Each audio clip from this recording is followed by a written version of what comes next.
सुप्रभात। आज हम पढ़ेंगे पाठ 2 भिक्षा पात्र।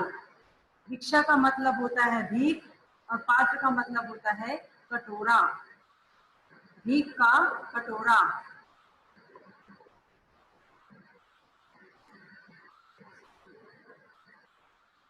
पिछले ध्यान से सुनिएगा, पाठ में क्या कहा जा रहा है। कहानी ध्यान से सुनिए। पिछले 2-3 वर्ष से वर्षा ठीक तरह से नहीं हुई थी।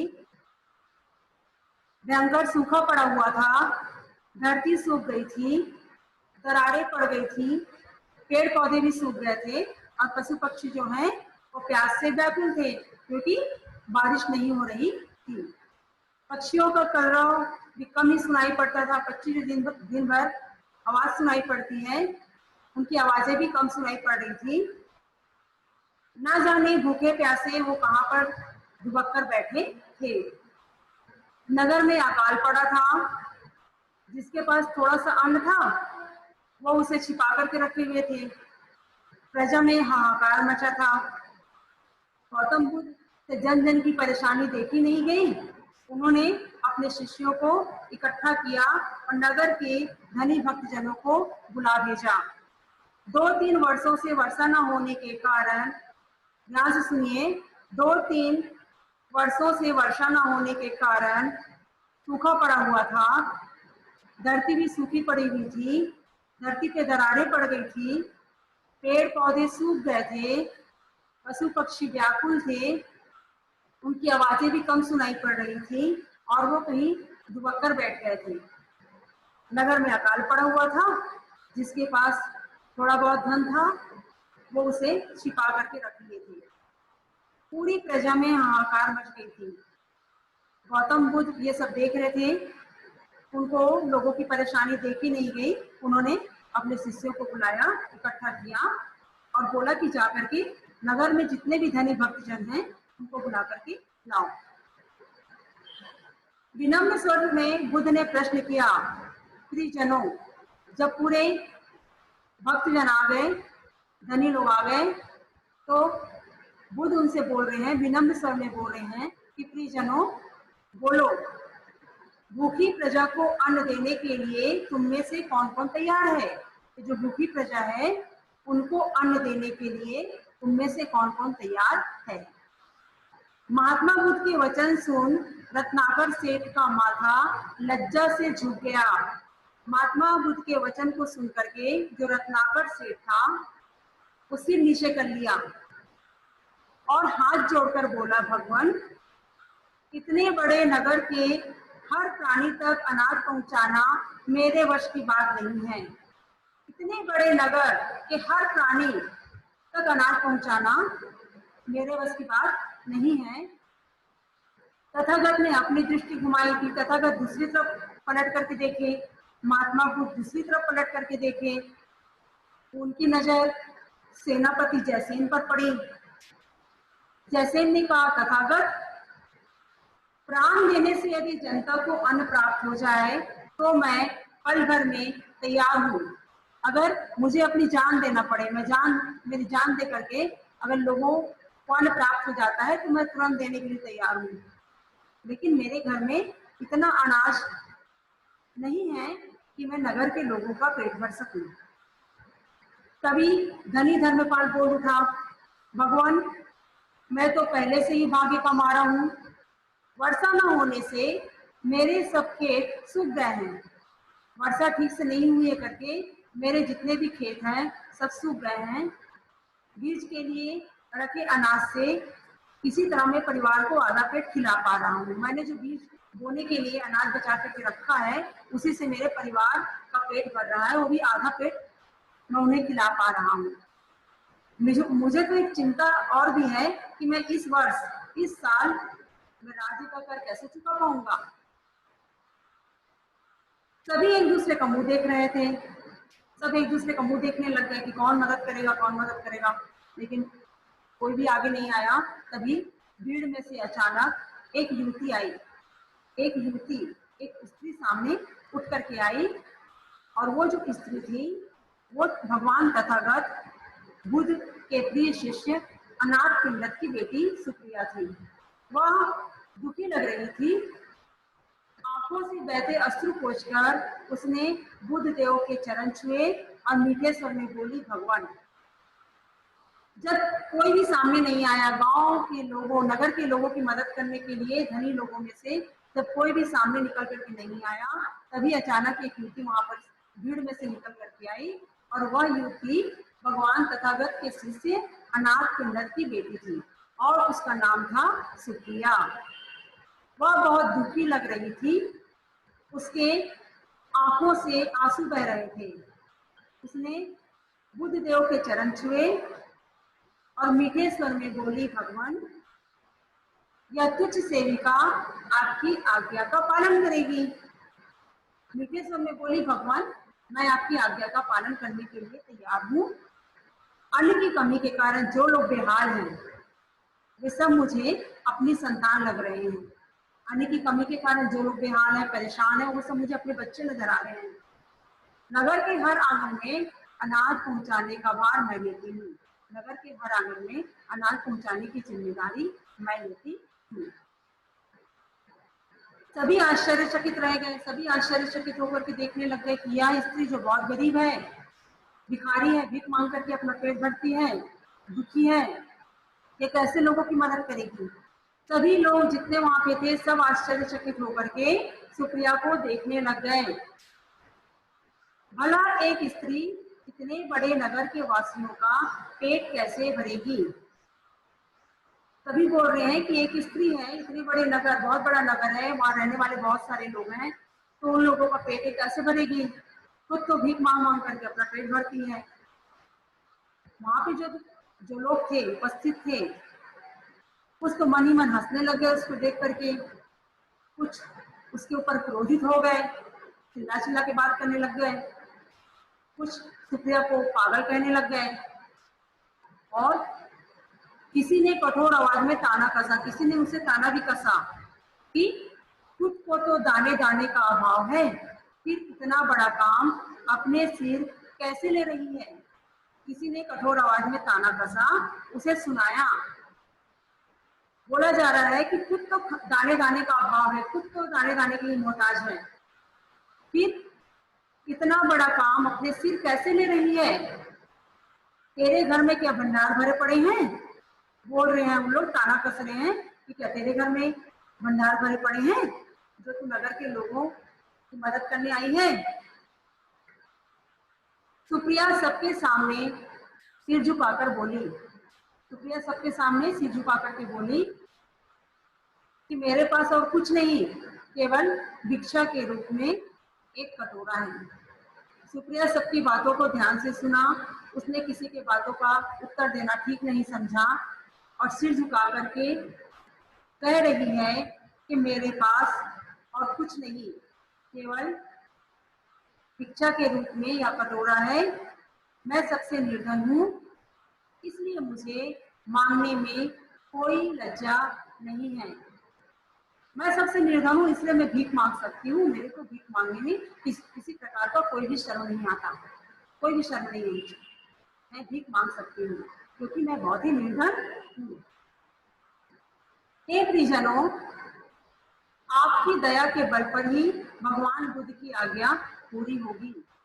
वो नगर के धनी सेठजनों से कह रही है कि आपकी दया के बल पर ही भगवान बुद्ध की आज्ञा पूरी होगी, मेरे शक्ति से नहीं। मैं अगर कोशिश करूंगी तो कभी ये पूरा नहीं हो पाएगा।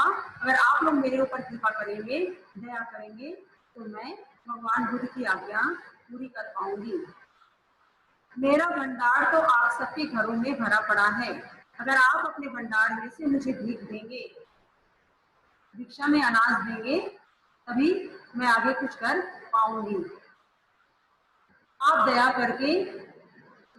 करेंगे तो मेरा भिक्षा पात्र सदा भरा रहेगा। अगर आप लोग की कृपा दृष्टि होगी, अगर आप लोग मुझ पर दया करेंगे, तो मेरा जो एक कटोरा है भीख का, वो कभी भी खाली नहीं होगा, वह हमेशा भरा रहेगा। मैं बार बार आपके द्वार पर आऊंगी, मैं बार बार आपसे मांगने आऊंगी। बार बार मैं आपके द्वार पर भीख मांगने आऊंगी और आप जो भी मुझे देंगे, जो भी आप मेरे को देते हो, मेरे पात्र में आप डालते हो, मैं वहां ले जाकर के भूखों को खिलाऊंगी। जब तक धरती माँ के आप जैसे पुत्र हैं तब तक चिंता कैसी। बोल रहे हैं कि जब तक धरती माँ के आप जैसे पुत्र हैं, जैसे जब तक आप धनी लोग हैं, मुझे चिंता करने की कोई जरूरत नहीं। इन सब बातों को भगवान बुद्ध सुन रहे थे। वे बहुत प्रसन्न हुए, सुप्रिया से बहुत खुश हुए और उन्होंने उसे वरदान दिया। वरद हस्त, वरद हस्त का मतलब होता है वरदान। उन्होंने उसे वरदान दिया और कहा तथास्तु। तथास्तु मतलब जैसा तुम चाहते हो वैसा पूरा हो। और सुप्रिया फिर भीख मांगने जाती धनी लोगों के यहाँ, तो धनी लोग पूरा अपना भंडार सुप्रिया के लिए खोल दिए थे। सुप्रिया भीख मांगने जाती तो वो उसके भिक्षा पात्र में भीख डाल देती। सुप्रिया उसे लेकर के आती और ला करके जिनको जरूरत रहती उन्हें वो दे देती। इस प्रकार से वे वहां लोगों की मदद कर पाई और जिन्हें जरूरत थी, जो भूखे थे, उनकी वो मदद कर पाई। इस प्रकार कहा जा सकता है कि जो काम नगर के धनी सेठ जनों ने नहीं कर सका, वह एक निर्धन स्त्री सामने आकर कर दिखाई। निर्धन होने के बावजूद, वह निर्धन थी, उसके बाद भी वो पीछे नहीं हटी। उसने हिम्मत किया और गांव में जो समस्या थी, नगर की जो समस्या थी, उसे उसने हल करने की कोशिश की और उसे उसमें सफलता भी मिली। ध्यान से एक बार और सुनिए। पहले शब्द अर्थ देख लीजिए। इस पाठ में कौन कौन से शब्द हैं, उनका अर्थ क्या है। भिक्षा, भिक्षा का मतलब होता है भीख। भिक्षा का अर्थ होता है भीख। भिक्षा पात्र का अर्थ होता है भीख का कटोरा। ध्यान से सुनिए। भिक्षा, भीख, भिक्षा पात्र का अर्थ होता है भीख का कटोरा। व्याकुल का अर्थ परेशान, दुर्दिन, बुरे दिन। विनम्र, विनम्र का अर्थ विनीत भी होता है और नम्रता से भी होता है। लज्जा, शर्म, कुछ, छोटा, अभाव, कमी। वरदहस्त का मतलब होता है वरदान का हाथ। तथास्तु का अर्थ होता है वैसा ही हो। उलिझना, उड़ेलना यानी देना, दे देना। समस्त, सभी। उद्धार का अर्थ होता है कल्याण और कृपा दृष्टि का अर्थ होता है दया भरी नजर। एक बार और सुनिए शब्द और उसके अर्थ। भिक्षा का अर्थ होता है भीख। भिक्षा पात्र का अर्थ होता है भीख का कटोरा। व्याकुल का अर्थ होता है परेशान। दुर्दिन का अर्थ है बुरे दिन। विनम्र, विनीत, नम्रता से। लज्जा, शर्म, कुछ, छोटा, अभाव, कमी। वरदहस्त, वरदान का हाथ। तथास्तु, वैसा ही हो। उलीझना, उड़ेलना। समस्त, सभी। उद्धार, कल्याण, कृपा दृष्टि, दया भरी नजर। कहानी ध्यान से सुनिए एक बार और, अच्छे से समझ में आ जाएगा आपको। पाठ का नाम है भिक्षा पात्र। पिछले 2-3 वर्षों से वर्षा ठीक तरह से नहीं हुई थी। इस वर्ष भी वर्षा नहीं हुई, भयंकर सूखा पड़ा था। धरती सूखी पड़ी हुई थी, धरती में जगह जगह दरारें पड़ गई थी, पूरे पेड़ पौधे सूख गए थे, पशु पक्षी प्यास से व्याकुल थे और पक्षियों को जो कलरव है, आवाज है, वो भी कम सुनाई पड़ रहा था और कहीं पर वो दुबक करके बैठ गए थे। नगर में अकाल पड़ा हुआ था, जिसके पास थोड़ा बहुत अन्न था उसे वो छिपा करके रख लिए थे। प्रजा हाहाकार कर उठी, भूख के कारण हाहाकार मचा हुआ था, सब परेशान थे भूख और प्यास से। गौतम बुद्ध जब लोगों की परेशानियों को देखा तो उनसे देखा नहीं गया। उन्होंने अपने शिष्यों को इकट्ठा किया, बुलवाया और बोले कि जाकर के नगर के धनी भक्तजनों को बुला करके लाओ। जब नगर के धनी लोग वहां पर आ गए तो भगवान बुद्ध ने उनसे विनम्र स्वर में प्रश्न किया, जनों बोलो, ये जो भूखी प्रजा है उनको अन्न देने के लिए तुम में से कौन कौन तैयार है? उन्होंने उनसे प्रश्न किया। भगवान बुद्ध ने विनम्र स्वर में धनी लोगों से प्रश्न किया कि प्रियजनों बोलो, भूखी प्रजा को अन्न देने के लिए तुम में से कौन कौन तैयार है? महात्मा बुद्ध के वचन को सुन करके जो रत्नाकर सेठ था वो अपना सिर नीचे कर लिए और हाथ जोड़ करके बोल रहे हैं कि भगवान, इतने बड़े नगर के हर प्राणी तक अनाज पहुंचाना मेरे बस की बात नहीं है। मैं इतने बड़े नगर के लोगों तक अनाज नहीं पहुंचा सकता, मैं असमर्थ हूँ। फिर तथागत दूसरी तरफ देखे, अपनी दृष्टि घुमाई, उन्होंने सेनापति जयसेन को देखा तो जयसेन ने कहा, तथागत यानी भगवान बुद्ध, प्राण देने से यदि जनता को अन्न प्राप्त हो जाए तो मैं पल भर में तैयार हूँ। अगर मैं अपना प्राण दे दूं और जनता को अन्न मिल जाए तो मैं तुरंत अपना प्राण देने के लिए तैयार हूँ, लेकिन मेरे घर में इतना अनाज नहीं है कि मैं नगर के लोगों का पेट भर सकूं। तभी धनी धर्मपाल बोल उठा, जो धर्मपाल था वो बोल उठा कि भगवान, मैं तो पहले से ही भाग्य का मारा हूँ, वर्षा न होने से मेरे सब खेत सूख गए हैं। मैंने बीज बोने के लिए जो अनाज बचा करके रखा था, किसी तरह परिवार को आधा पेट खिला पा रहा हूँ। मुझे तो यह भी चिंता है कि मैं इस वर्ष राज्य का कर कैसे चुका पाऊंगा। सभी एक दूसरे का मुंह देखने लग गए, कोई मदद करने के लिए तैयार नहीं हुआ। तभी भीड़ में से अचानक एक युवती आई और वह युवती भगवान तथागत या बुद्ध के प्रिय शिष्य अनाथ पिंडर की बेटी थी और उसका नाम था सुप्रिया।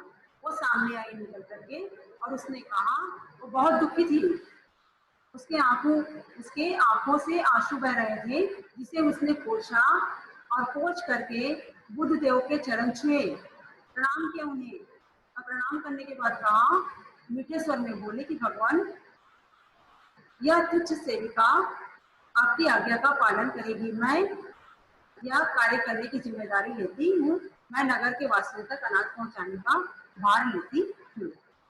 अन्न की कमी के कारण जो लोग बेहाल हैं वे सब मुझे अपनी संतान लग रहे हैं। नगर के हर आंगन में अनाज पहुंचाने की जिम्मेदारी मैं लेती हूँ। जब सुप्रिया ने ऐसा कहा कि नगर के हर आंगन में अनाज पहुंचाने का भार या जिम्मेदारी मैं लेती हूँ, तो सभी उसके तरफ आश्चर्यचकित होकर के देखने लग गए। सभी यह सोचने लग गए कि एक स्त्री जो है वो इतने बड़े नगर के वासियों का पेट कैसे भरेगी।